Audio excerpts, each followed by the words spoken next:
Conquering collective nouns, a fun journey. Hello, language explorers. Today we are embarking on a journey through the fascinating world of collective nouns.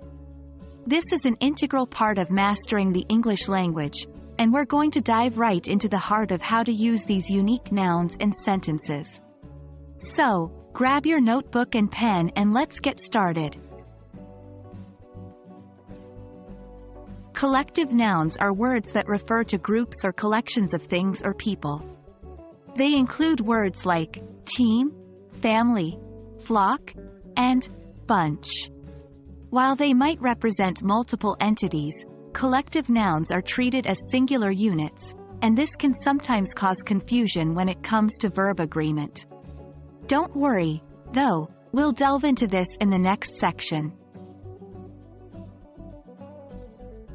When we use collective nouns in sentences, it's important to remember that they represent a single unit or entity. For example, when we say, "The team is playing well," the verb is agrees with the singular noun, team, even though the team consists of many players. The same goes for other collective nouns. We say, "The family is going on vacation," not, "The family are going on vacation." However, there's a twist. In some contexts, when the group is considered as separate individuals doing different things, we can use plural verbs. For example, "The team are arguing among themselves."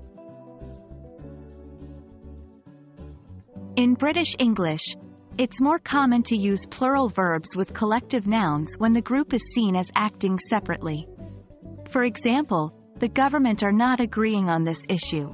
In American English, the rule is stricter. Collective nouns are generally paired with singular verbs, regardless of context. For instance, Americans would likely say, "The government is not agreeing on this issue." Congratulations! You've made it to the end of our journey through collective nouns. We hope this trip has been informative and engaging. Remember, practice makes perfect, so try using collective nouns in your conversations and writings as much as you can. Stay curious and continue exploring the vast world of English grammar.